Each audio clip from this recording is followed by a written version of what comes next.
Everyone, अस्सलाम वालेकुम। This is Sarasif Ali. आज का हमारा टॉपिक फिगर्स ऑफ लैंग्वेज। जैसा कि एक सीरीज़ स्टार्ट की तो उसका दूसरा वीडियो ये आ रहा है। इसमें हम डिस्कस करेंगे पर्सोनिफिकेशन, एलिट्रेशन, एल्यूजन। और इससे पहले एक वीडियो आई जिसमें हमने डिस्कस किया था मेटाफोर और Simli. Without wasting time start करते हैं। Alliteration is a sound technique used to emphasize and highlight important words using consonant sounds repeatedly in a line or verse. Alliteration एक साउंड टेक्निक है जिसमें हम वर्ड्स के ऊपर एम्फिसाइज करते हैं या इंपॉर्टेंट वर्ड्स को हाईलाइट करते हैं। कॉन्सोनेंट साउंड्स जो रिपीटेड होते हैं लाइन में या वर्ड्स में, कॉन्सोनेंट साउंड्स रिपीटेड होते हैं। सिंपली हम ये कह सकते हैं कि alliteration repetition of consonant sounds. मजीद एग्जांपल्स देखते हैं। She sell seashells by the seashore। एक जनरल एग्जांपल दी गई है आपके सामने, देखें वर्ड्स में शी में देखें, सेल्स में देखें, सी शेल्स में देखें, वो सी शोर में देखें आप, तो एस एस जो साउंड सेम आ रहा है, एक कॉन्सोनेंट जो लेटर आ रहा है बार बार, तो ये रिपीटेशन हो रही है। कॉन्सोनेंट लेटर की रिपीटेशन हो रही है और एम्फिसाइज किया जा रहा है, हाईलाइट किया जा रहा है इंपॉर्टेंट वर्ड्स को उन रिपीटेशन से। ठीक है, कॉन्सोनेंट साउंड आ रहा है, रिपीटेड साउंड आ रहा है एक लाइन में, तो इसे क्या कहते हैं? एलिट्रेशन कहते हैं। सेकेंड एग्जाम्पल दी गई है रोमियो एंड जूलियट से, विलियम शेक्सपियर की ड्रामा से।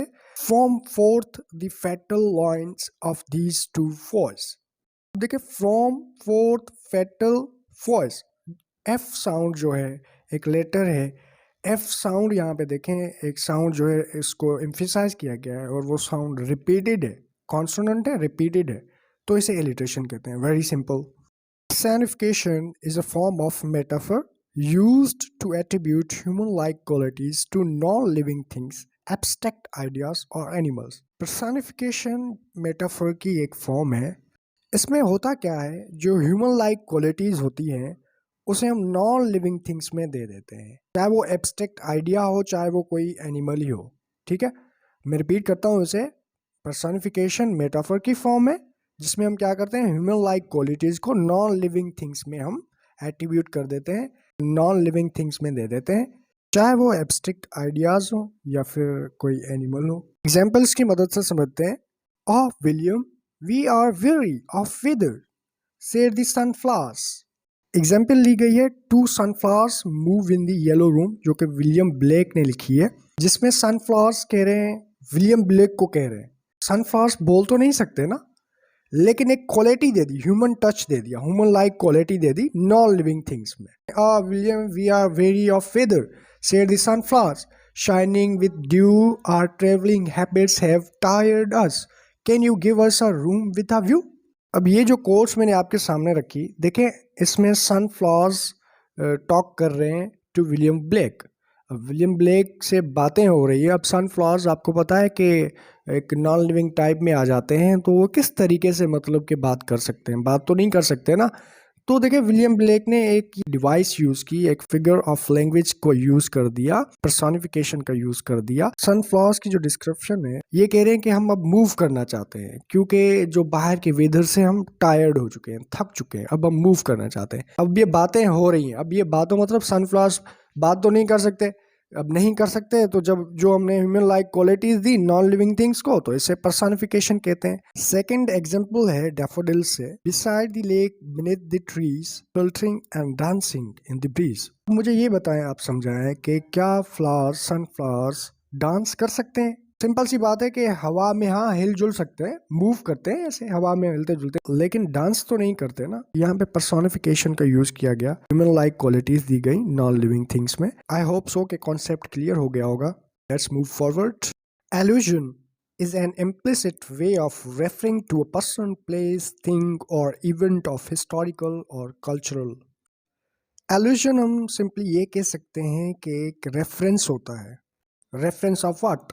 अब चाहे वो रेफरेंस किसी पर्सन का हो, किसी प्लेस का हो, कोई चीज़ का हो, किसी इवेंट का हो जो कि हिस्ट्री में पहले हो चुका, या कोई कल्चरल इवेंट हो, उसे हम क्या कहते हैं? रेफरेंस कहते हैं।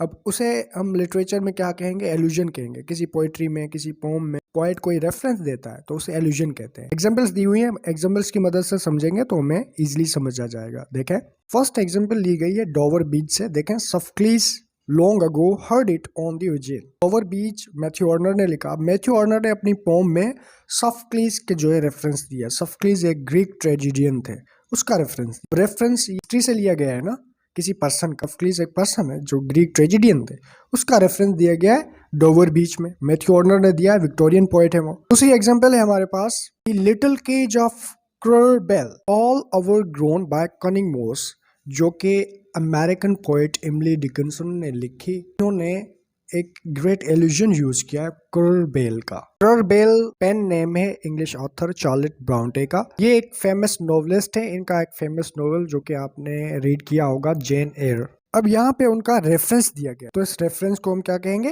एल्यूजन कहेंगे। थर्ड लास्ट वन एग्जांपल दी गई है, we got a new Einstein in school today. इसका मतलब ये तो नहीं है कि आइंस्टाइन जो है ना कबर से उठ के आ गया। इसका मतलब ये है कि जो स्टूडेंट है वो बहुत स्मार्ट है। इस वजह से हमने एक टाइटल दे दिया कि ये एक न्यू आइंस्टाइन है। तो हमने आइंस्टाइन का जब नाम लिया तो it's a reference of past, reference of history, तो इसे एल्यूजन कहेंगे। Very simple. I hope so कि जितना डिलीवर किया आपको समझ में आया होगा। अपनी कीमती राय कमेंट बॉक्स में जरूर दीजिए। चैनल को सब्सक्राइब, लाइक और शेयर जरूर करिए, जैसे कि हर आने वाली अपडेट आप तक पहुंच सके।